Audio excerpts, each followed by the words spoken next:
Hezbollah ने Israel के दक्षिणी हाइफा के बिन्यामिना बेस पर एक बहुत बड़ा ड्रोन अटैक किया। इस हमले में इजराइल के एयर डिफेंस सिस्टम में मौजूद खामियों की कलाई खोलकर रख दी। वो इसलिए क्योंकि जिस वक्त ये हमला हुआ उस वक्त इजराइल का कोई भी एयर डिफेंस सिस्टम हिजबुल्लाह के ड्रोन को इंटरसेप्ट नहीं कर पाया और दबे पांव इस ड्रोन ने फटने से पहले बिन्यामिना बेस पर एक मिसाइल फायर कर दी, जिसमें 60 से ज्यादा सैनिक घायल हुए और 4 सैनिकों की जान चली गई।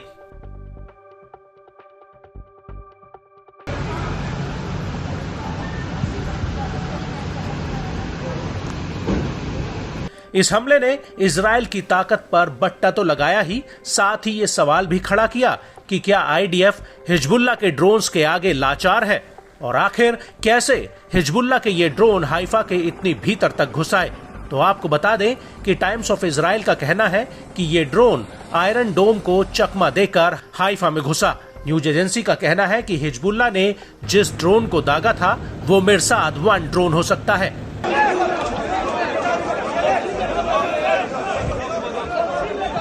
इस ड्रोन को ईरान में अबाबिल टी के नाम से जाना जाता है। आपको बता दें कि मिरसाद 1 ड्रोन 120 किलोमीटर की दूरी तक उड़ान भर सकता है और इसकी रफ्तार 370 किलोमीटर प्रति घंटा तक जा सकती है। ये ड्रोन 40 किलो विस्फोटक ले जाने में सक्षम है और 3000 मीटर की ऊंचाई तक ये उड़ान भर सकता है।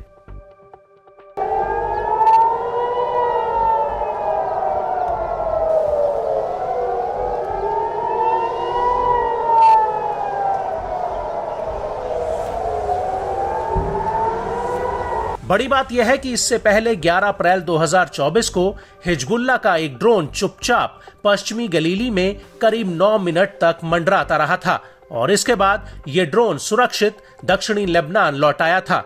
हालांकि हालिया घटना को लेकर इजरायली मीडिया का कहना है कि हिजबुल्लाह ने हाइफा पर 2 ड्रोन दागे थे। दोनों को ही आईडीएफ के रेडार ने चिन्हित कर लिया था। इनमें से एक ड्रोन को हाइफा के तट पर मार गिराया, जबकि दूसरा ड्रोन रेडार से बच निकला और बिन्यामिना बेस पर जा फटा।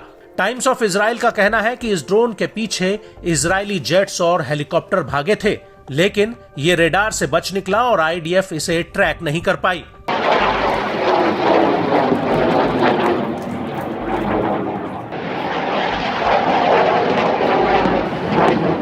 वहीं कुछ जानकारों का कहना है कि इजराइल के एयर डिफेंस सिस्टम को उलझाने के लिए हिजबुल्लाह ने एक साथ कई रॉकेट्स दागे और इन रॉकेट्स के बीच में उसने ये ड्रोन्स भी फायर किए ताकि आयरन डोम इन रॉकेट्स को इंटरसेप्ट करने में उलझ जाए और पीछे से ये ड्रोन हाइफा तक पहुंचे। वहीं इजरायली एयरफोर्स का कहना है कि ये ड्रोन उत्तर पूर्व एकर के करीब 48 किलोमीटर की दूरी पर रेडार से गायब हो गया था और आईडीएफ को लगा कि ये ड्रोन क्रैश हो गया। लेकिन आधा घंटे के भीतर जब ये ड्रोन हाइफा के बेस पर हमला कर रहा था तो उस वक्त ये दोबारा आईडीएफ के रेडार पर नजर आया और उस वक्त हवाई हमले का कोई सायरन नहीं बजा, जिससे आईडीएफ भ्रम में पड़ गई।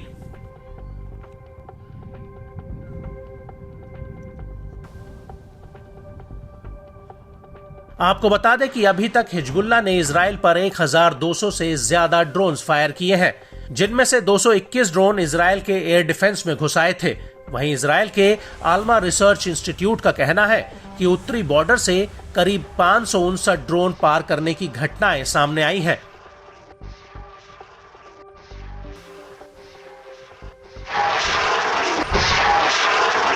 वहीं दूसरी तरफ इसको लेकर तेल अवीव में institute of national security studies के रिसर्चर डॉक्टर येहोशुआ केलेस्की ने बीबीसी को बताया कि इनमें से अधिकतर ड्रोन्स ईरान द्वारा बनाए गए हैं और लेबनान में हिजबुल्लाह को सप्लाई किए हैं। ईरानी ड्रोन्स का रेडार सिग्नेचर छोटा होता है और ये कम ऊंचाई पर उड़ सकते हैं, जिससे शुरुआती तौर पर इन्हें पहचानना मुश्किल है। कई बार तो इन्हें पक्षी समझकर एयर डिफेंस सिस्टम भ्रमित हो सकता है। ये बेहद ही धीमी रफ्तार से उड़ते हैं, जिसकी वजह से इन्हें इंटरसेप्ट करना मुश्किल है। ये लड़ाकू जेट की स्पीड 900 किलोमीटर प्रति घंटा की रफ्तार के मुकाबले 200 किलोमीटर प्रति घंटा की रफ्तार से उड़ान भरते हैं।